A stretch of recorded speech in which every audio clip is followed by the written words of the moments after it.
bate-papo rola com o professor Walter, candidato à Prefeitura do Guarujá.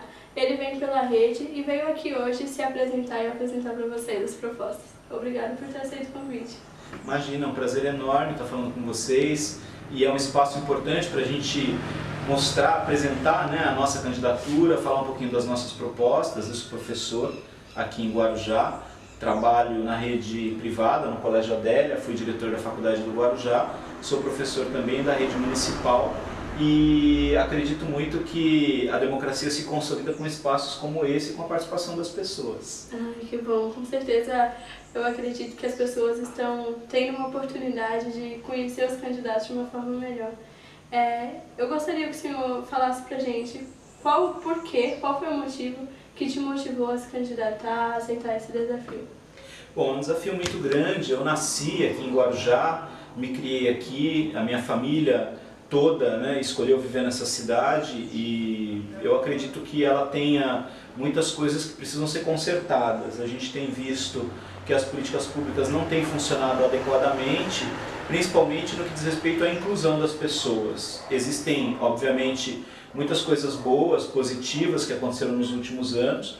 Não dá só para a gente fazer o jogo do quanto pior, melhor, né? E reconhecer que alguns dos investimentos públicos que foram feitos trouxeram resultados positivos para a cidade.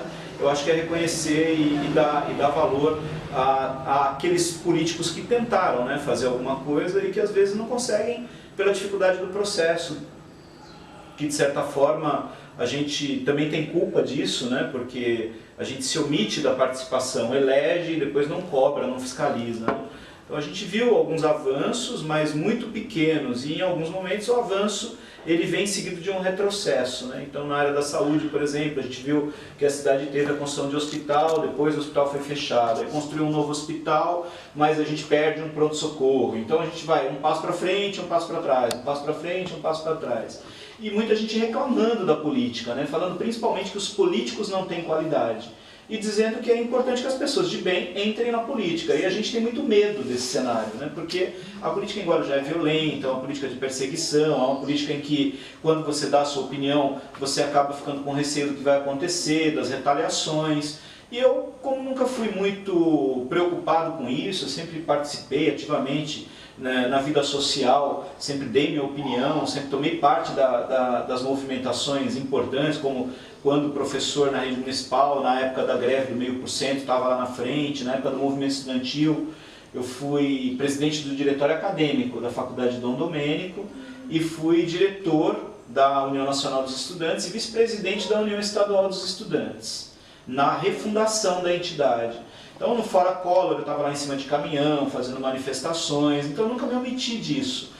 E eu sempre acreditei que era possível a gente estabelecer uma relação direta com a sociedade, embora envolvido nos movimentos sociais. Eu acho que tem um afastamento muito grande dos movimentos sociais com as pessoas.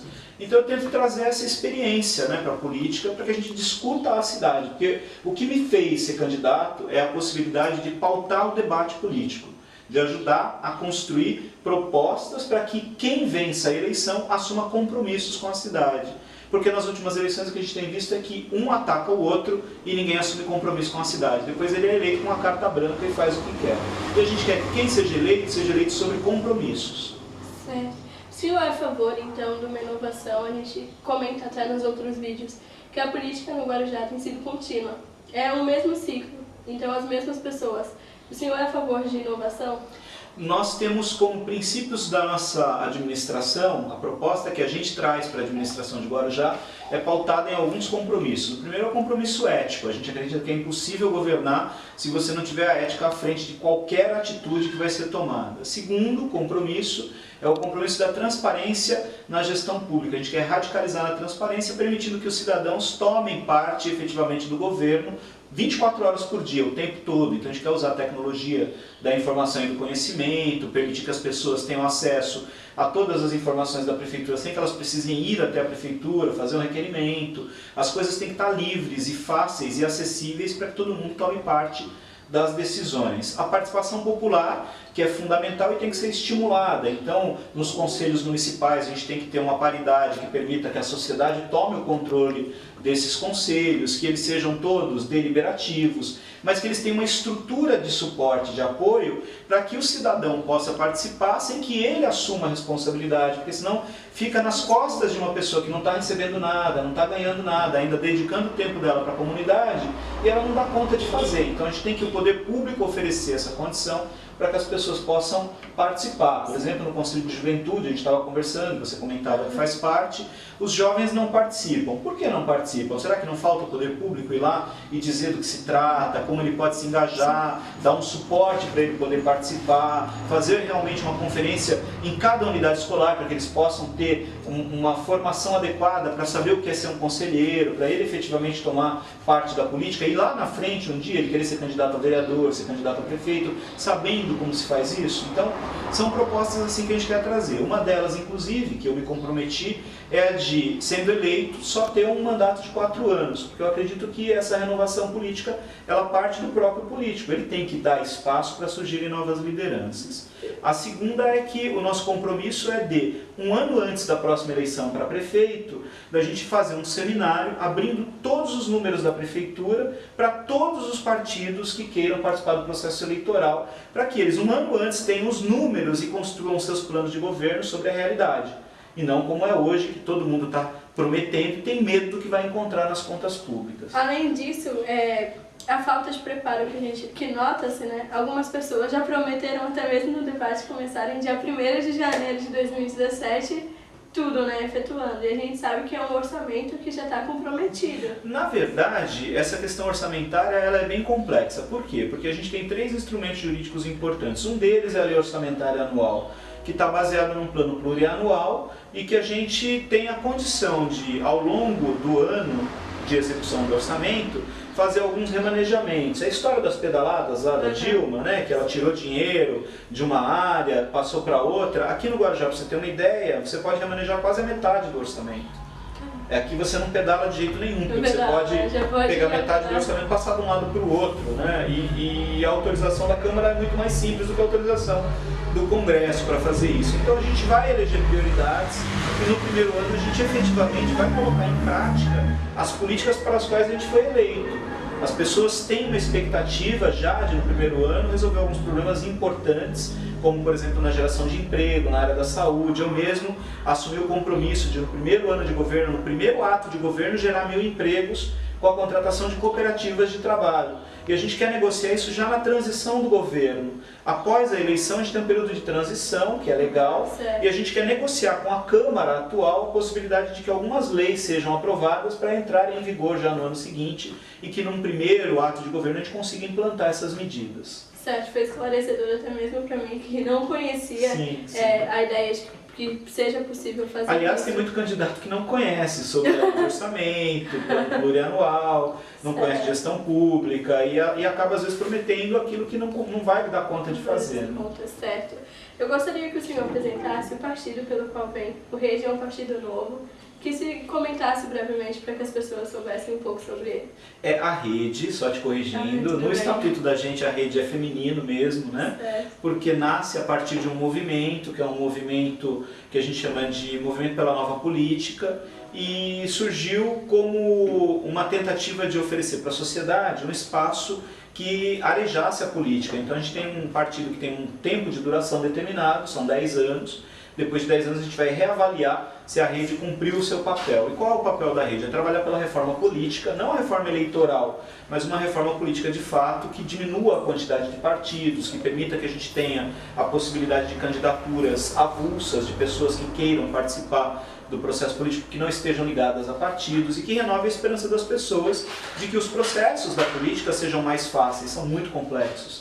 Ser candidato é muito difícil, a burocracia é muito grande, a dificuldade é enorme. E a gente vê que com tanta burocracia tem gente com 150, 180 processos judiciais, com condenações que conseguem ser eleitos, exercer o mandato e continuar no meio político. Até então, mesmo sob provas, né? Mesmo crimes graves, você vê deputado com tornozeleira, condenado, condenado, quer dizer, ele não tem mais o que recorrer, mas ele continua exercendo o mandato dele, porque a legislação permite que ele, mesmo condenado, exerça o mandato. O que isso fala para a sociedade? Que qualquer um pode ser representante do povo, mesmo um bandido. Então, quando você tem uma sociedade em que um bandido pode exercer um mandato, e eu estou falando de um bandido porque ele está condenado e ele vai lá com a tornozeleira eletrônica numa sessão no Senado, na Câmara dos Deputados, a esperança das pessoas eu acho que é jogada no lixo, né? A gente fala de ficha limpa, mas na prática isso é quase impossível de acontecer. Certo. O que eu vou pedir é que você cite uma das propostas, o que o senhor considera prioritário. Eu sei que nesse decorrer já colocou bastante. Eu deixei um dos valores que a gente quer trazer para a administração de Guarujá, por fim, exatamente para que a gente possa mostrar para as pessoas a linha de gestão que a gente quer tomar, que é a inovação. A gente acredita que é possível a gente diminuir os gastos públicos e otimizar os recursos, ou seja, a gente arrecada muito dinheiro, só que a gente acredita que o dinheiro é mal gasto. Por quê? Porque ele é gasto de uma maneira que não é eficiente, eficaz, e a falta de eficiência e eficácia, às vezes, também não é pertinente naquilo que as pessoas querem, né? Então, a política pública que é feita, você vê que ela está lá, está executada, ela está sendo paga, custeada, mas ela não está atendendo a necessidade das pessoas de fato. Então, eu dou um exemplo que é muito simples. O túnel da Vila Zilda foi reformado. Qual era a grande questão em relação ao túnel da Vila Zilda? A segurança. É uma região insegura. Foi feita a reforma do túnel da Vila Zilda e ele continuou não sendo seguro. Então isso é a falta de pertinência, de eficiência, de eficácia de uma política pública. A gente quer que a política pública resolva os problemas das pessoas. Então, se lá o problema é de segurança, não é colocando uma capa de PVC no túnel para ele não pingar mais que você vai resolver esse problema. Então a gente acredita que na área da saúde, por exemplo, o desperdício de dinheiro público é muito grande porque não tem controle. Isso atende ao interesse de alguém. Na política pública a gente tem o não fazer como sendo uma das políticas. Se você não tem um instrumento de controle, se você não faz o monitoramento e a fiscalização, você está fazendo uma política porque você está permitindo o desvio do recurso. E quando você permite o desvio do recurso e depois fala, não, mas não fui eu, o sistema é difícil, não dá para controlar, você está assumindo a responsabilidade por aqueles erros. Então, cabe ao gestor que ele crie mecanismos para que não haja desperdício de recurso público. Então, a gente quer informatizar o prontuário dos alunos nas escolas, para que o pai saiba a hora que o filho está entrando, a hora que ele está saindo, a nota que ele tirou chegue no celular do pai e da mãe assim que ela seja divulgada. A gente quer que o usuário da saúde, quando entra numa unidade de saúde, o prontuário dele esteja disponível para o médico, que ele saia de lá com uma consulta de especialidade já marcada, com um remédio marcado a data para ele pegar na farmácia. Coisas assim que estão disponíveis, já existem em outros lugares e que aqui nem se cogita em fazer, como se aqui fosse um lugar em que isso não fosse possível. Isso é possível, basta ter gente com competência e capacidade para pôr isso em prática. E a gente tem esse compromisso, que é de fazer um governo pautado em metas, em resultados, um governo sério, comprometido com a população, que governe para as pessoas e para resolver os seus problemas. Eu quero agradecer por você ter aceito o convite, ser o primeiro candidato à prefeitura a ter esse bate-papo comigo. Desejo boa sorte e eu espero realmente que as pessoas se deem a oportunidade de conhecer as pessoas que querem ser gestores e bons gestores para a cidade. Eu te agradeço pela oportunidade, insisti muito para que esse momento acontecesse e acredito que você está no caminho certo, que é ser democrática e permitir às pessoas que conheçam os candidatos. E a você que está assistindo a gente, eu quero agradecer também a paciência, né? E dizer que a gente tem muito boa intenção, né? Mas você tem que analisar quem realmente está preparado para colocar essa boa intenção em prática e transformar em políticas que podem ajudar a mudar a sua vida. Meu número é 18, eu sou da Rede Sustentabilidade, meu nome na urna é Professor Walter Batista. Muito obrigado a todos vocês e, se não tiverem candidato ainda, me deem essa oportunidade.